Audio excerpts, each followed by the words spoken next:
What's up everyone? So this time we're going to solo Zul'Gurub as a level 80 Retribution Paladin. Now doing Zul'Gurub is actually another good way of earning or farming gold. Each of the bosses here actually drops north of 100 gold, so a run usually nets me at around 900 gold. Other than that, the raid actually resets like twice a week, so that's honestly an easy 1,800 gold. For reference, in this server that's actually quite a lot already. So honestly, this is like one of the ways that I farm gold. Every week I make sure that I get to do this dungeon at least twice.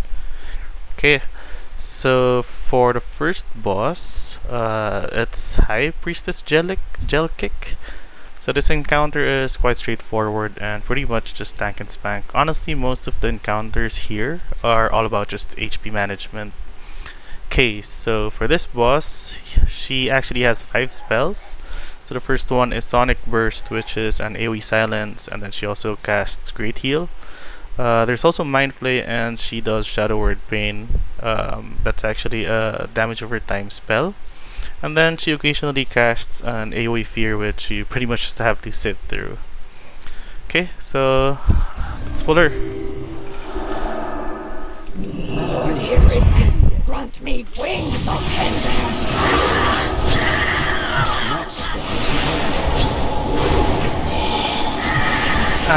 For reference, I'm also doing this with a best in slot Retribution Paladin. But honestly, I've been doing this since this Paladin was only like 6 kgs. So yeah, other than that, I guess you can also do Molten Core. I've also been soloing Molten Core since I was like a 6 kgs Paladin or Red Paladin. That raid actually yields a lot more gold, but it's a lot more difficult or a lot more complicated than Zul'Gurub. So I guess I'll try to make a guide for that, or like a walkthrough for that as well, maybe one of these days. Okay, so first boss gave us like around 109 gold, not bad. Let's head to the second boss. Okay, so for the second boss, his name is High Priest Venoxis. Now this boss has like 2 phases. In the first phase, he just spams Chain Lightning or some AoE spell, I forgot which one it is. And then once you get him down to like 50%, you start the second phase where he pretty much transforms into a snake and his damage significantly increases. So with that, it would be wise, or I would suggest that you save your burst for that phase, or like for the second phase. Other than that, you just have to watch out for the poison cloud that he leaves on the ground. And these snakes, or like the snakes beside him, will pretty much just die with your AoE. So again, for this one, you also have to manage your HP, especially when he gets to the second phase, because after that, he actually starts to hit like a lot of damage. I've had times where I died doing this boss because I was careless, and it's actually a far run or like a long run to get back to Zul'Gurub. Okay, so you can again save your burst for when he reaches the second phase. Other than that, it's also just stack and smash. I can't cast. Oh, it's called Holy Fire, AoE spell. There's a turn into a snake, and then you can do your burst. He also uses Venom Spit, which you can cleanse.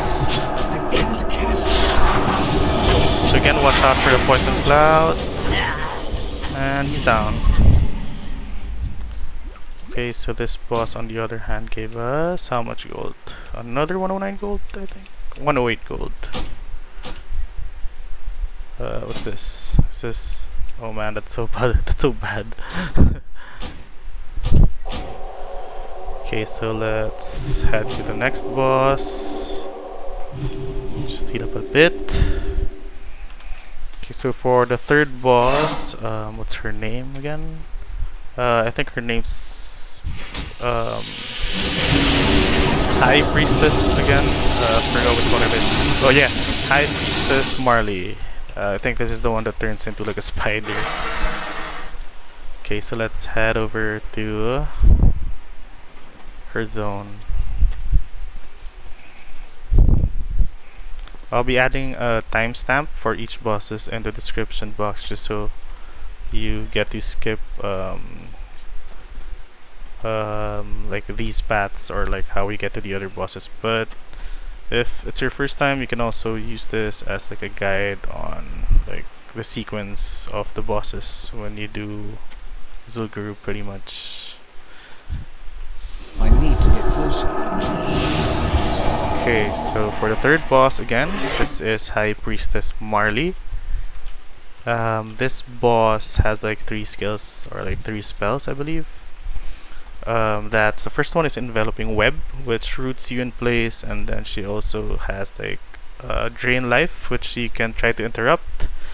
And then she also casts Poison Volley, so that's an AoE poison spell, but again, you're soloing, so that becomes irrelevant. You can also cleanse that, I believe, so you can remove the damage over time. And then other than that, she also summons spiders every now and then, but the longer they are alive, the more damage that they actually do, so it's not really a problem because these guys will just easily die with your AoE spells. So again, it's one of the straightforward bosses here. You pretty much just have to burst her down. Let's do it. Unleash the venom. Let's do recharging. My spell isn't ready. I can't cast that yet. My spell isn't ready. Let's do recharging. I guess one tip would be to get as much buffs as you can. Like for example, I asked my guildmate Chimkin to get or like to buff me with, forgot if it was G-buff or G-bomb, and then I also used Drums of the Wild, so that also helps a lot in terms of optimizing like how fast you can run the dungeon. So the web immobilizes me and also stops me from casting spells. I can use Seal of Light to easily recover HP, and then switch back to Seal of Corruption. My spell isn't ready. Cast that yet.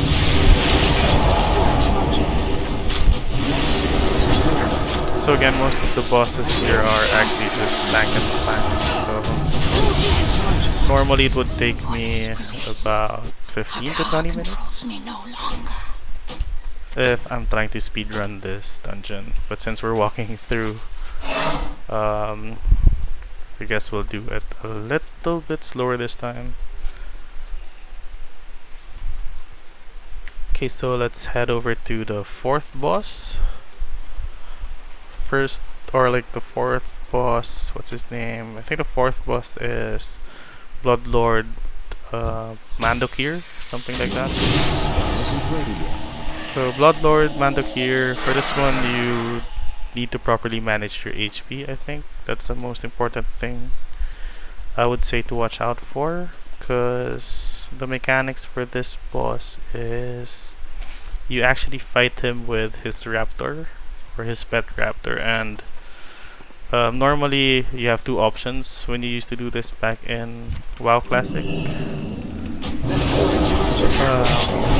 can either fight or do the encounter without killing the raptor first, or you can opt to kill the raptor first.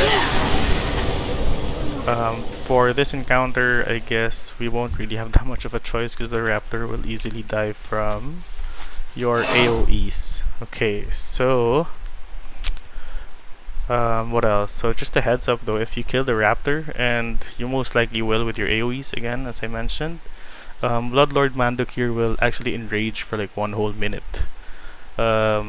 His damage will increase, and I believe also his attack speed. So if you want to be extra careful for that one, you can stay on Seal of Light for this fight. it's just gonna take longer, or yeah, it's just gonna take longer than usual, but at least you know you're safe from dying and you don't have to walk back all the way to Zul'Gurub for that. Other than that, I think he also uses 3 or like some other spells like Cleave, and then he also does Whirlwind, as well as an AoE Fear. So those spells you can actually try to avoid, so not that big of a problem as well. And then his most, or like his highest damage skill, I believe is called Threatening Gaze, where he charges towards you and stuns you. Again, normally you just stop moving or casting anything when you're targeted by this. That was the tactic before in WoW Classic, I believe.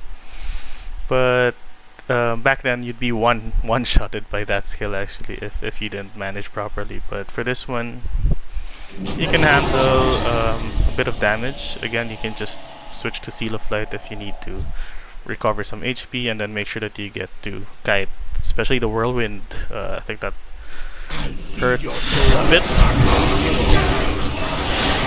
I've also had encounters where like I've also done this boss a lot of times before where I wasn't very careful and I ended up dying. So again, for this boss, don't be shy to use like your what do you call this? Your flash of light whenever you are part of Warm Rock. Okay, so the Raptor died. He's enraged now. Kite a bit for the Whirlwind. Threatening Gaze, stop moving. Let's try to recover some HP.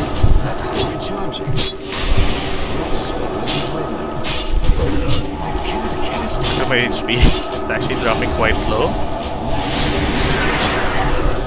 There. So you'll be using Seal of Light a lot here. This boss actually also drops the green raptor that I was using, as well as a cool one-handed sword I think that you can use for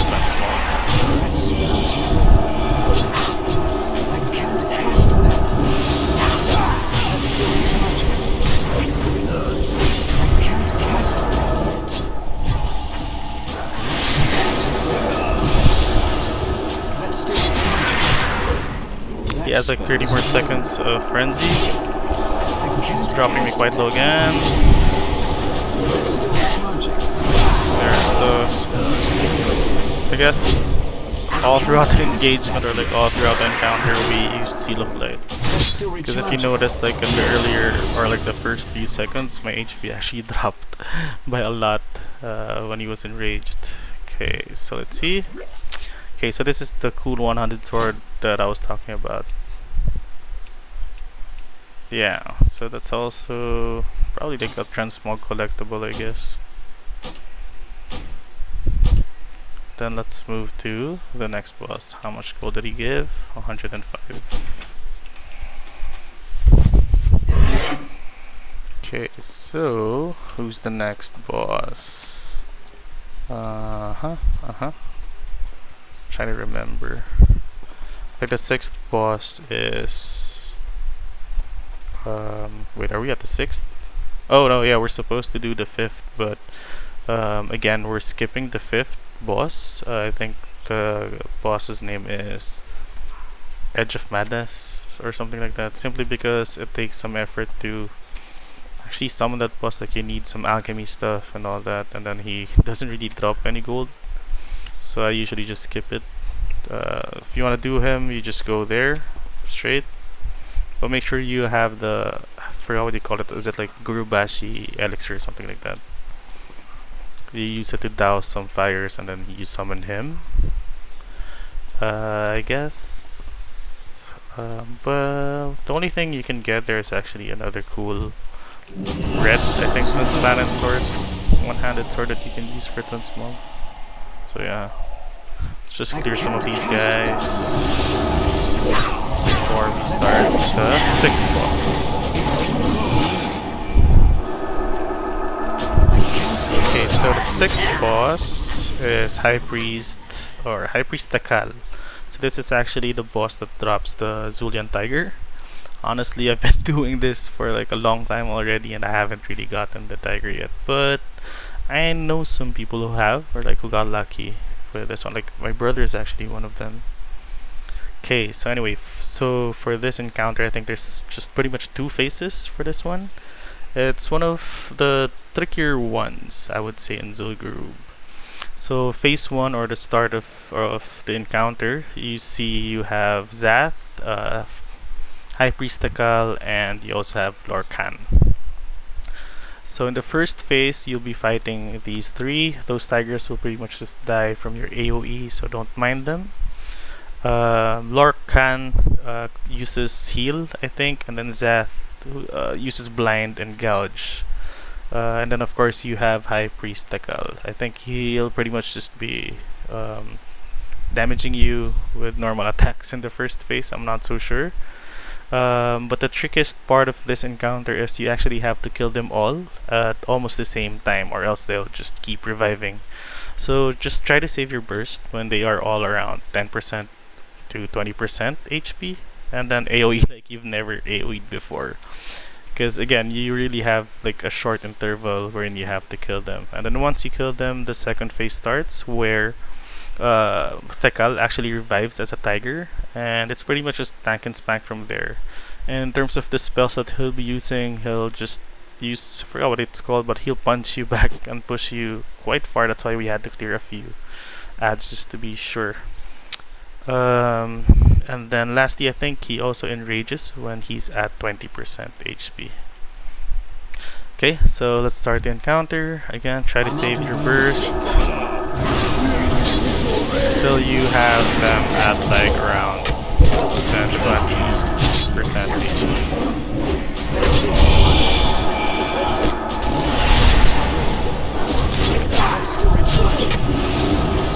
Don't forget to manage your HP as well.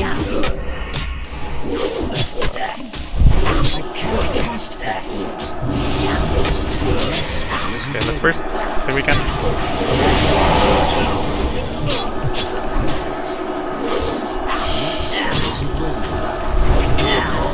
So we get him? Peace at last. We actually downed him. Wait, did the encounter bug? We actually skipped the second phase, lol. We did we? Yeah, it didn't turn into a tiger. Anyway, that's cool. It's even better. I think there was like a short, or like I think I missed killing them like with a short interval. But yeah, I'll take it. That was weird. That's the first time that ever happened to me. But yeah, no Zul'Gurub tiger again. Okay, so let's move to the next boss. I believe we're doing the 7th one. Again, I think it's one of the tank and spank bosses. What's her name again? This is the one that turns into a panther. Forgot her name. Let's see. Let's see when we summon her.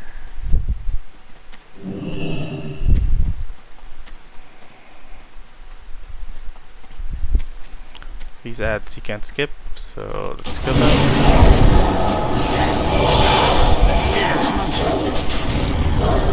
That spell isn't ready. I can't cast that yet.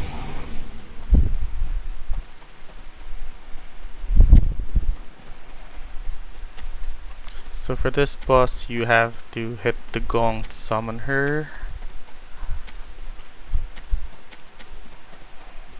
This gong. You pretty much just have to burst her down. High Priestess Arlokk. Yeah, that's her name. So for this one, you pretty much just have to burst her down, and then sometime during the encounter, she turns into a panther. And then she vanishes, and then she casts this mark of Arlokk on you.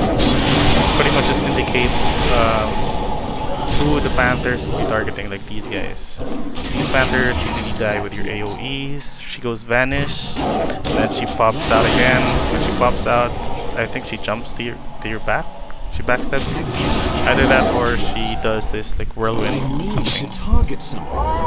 There. Bounces from behind.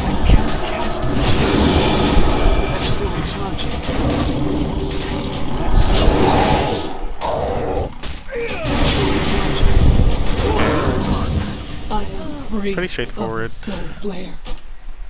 And then, just like that, we're at the second to the last boss, I think.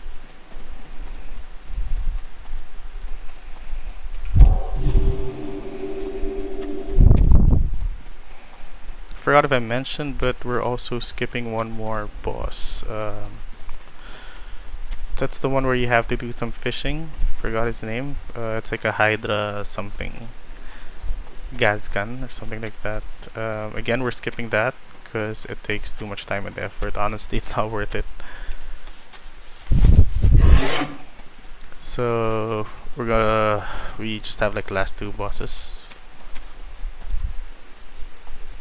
So the 8th boss, I think this is Jin'do or Jin'do the Hexxer, something like that. Jin'do the Hexxer. Again, this boss I think is another spank and tank encounter, especially since you're soloing. Normally he casts Hex, but whenever I solo this fight, it seems he doesn't use it actually. Other than that, he also summons a healing ward every now and then, which you can easily kill. He can also summon a brainwash totem. Again, it's irrelevant because you're soloing him, so you don't have any party mates or like raid members that he can brainwash other than you. And then lastly, I think he summons Shades of Jin'do, which you can only see if you have the debuff called Delusions of Jin'do. Again, that won't be an issue because it's just going to be you. So it's another tank and spank boss. You just have to burst him down. Ads will normally die from your AoE. Yeah, don't forget to mind your HP.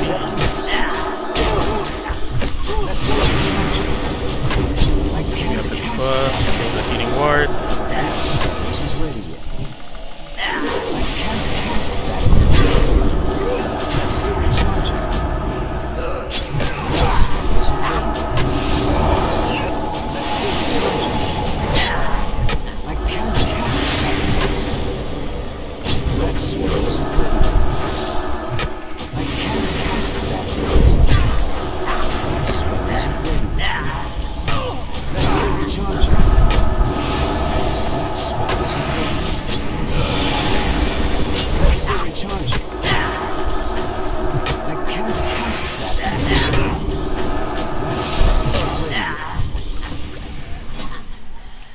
That's a nice looking hammer for Transmog.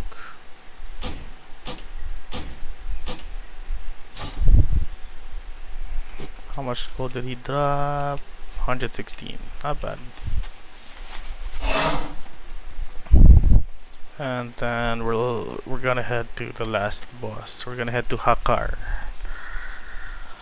Honestly, this boss, I find her a lot easier when you do her solo versus when you're like doing it with like two people. Cause some of her spells are built for like not single target, or yeah, most of her spells are for AoE, or like for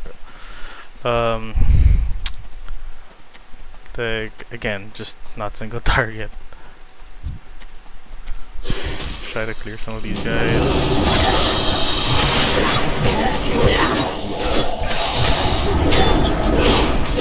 We have 5 minutes for the buffs.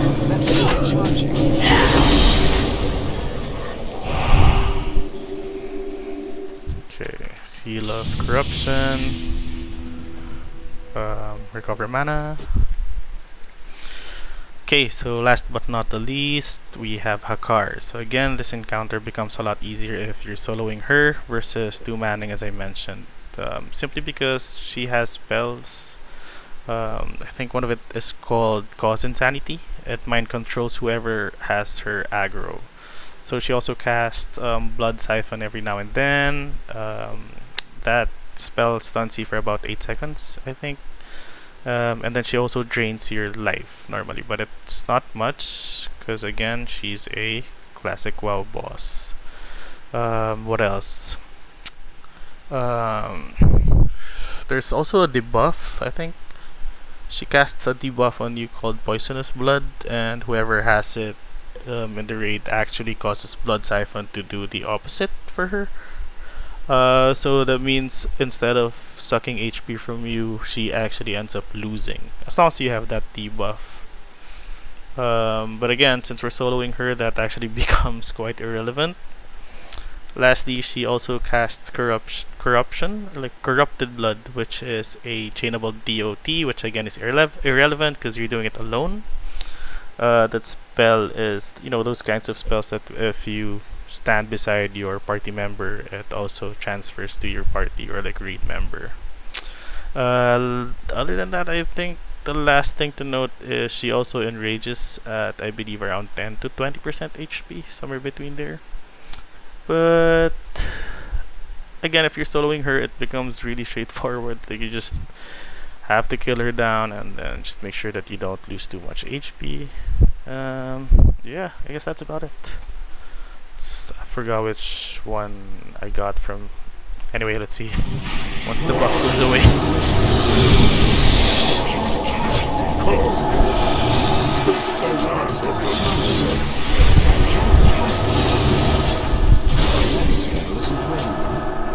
I can't cast that yet.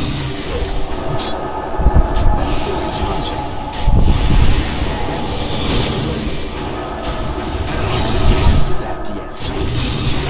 That spell isn't ready. So there you have the Corrupted Blood debuff, or DOT. Again, you have no one to transfer it to. I can't cast that yet. That's still charging. Isn't ready yet. That's still recharging. I can't cast that yet. That's still recharging. I can't cast that yet. That spell I can't cast that yet. 2 minutes for the buffs. That's still recharging. 1 minute for the buffs. I can't cast that yet. That spell isn't ready yet. That's still recharging. I can't cast that yet. That spell isn't ready yet. That's still recharging. I can't cast that yet. Blood Siphon. This is the one where she's supposed to be stealing health, but look, she's losing health instead of stealing it. And she's gonna enrage. She's supposed to enrage. Fair. Frenzy, but I think that was like 5%, not even 10%. There you go. And just like that, we're done. And 900 gold richer, basically. So let's see your drops. What's this? This is cool. That's a nice looking like leg gear. Leg plates. Yeah, disenchant. And then she also drops this quest item. Forgot what the reward is actually. I think a trinket or a ring or a neck. Yeah, let's not get it anymore. So how much the gold did she give us? 156. So I'm not sure if I was able to show how much gold I had earlier, but I would say that was like about 900 gold or more. So yeah, I guess that's pretty much it. Thanks for watching, guys. I mean, let me know if you guys want me to do like other walkthroughs. I'll see if I can do them. Like I mentioned, I guess one of these days I'll do a walkthrough on like a level 80 Retribution Paladin soloing Molten Core. So again, thanks for watching, guys. Like and subscribe if this video was helpful, and let me know how I can improve. I'm very open to like your comments and feedback. Thanks, guys. Bye bye.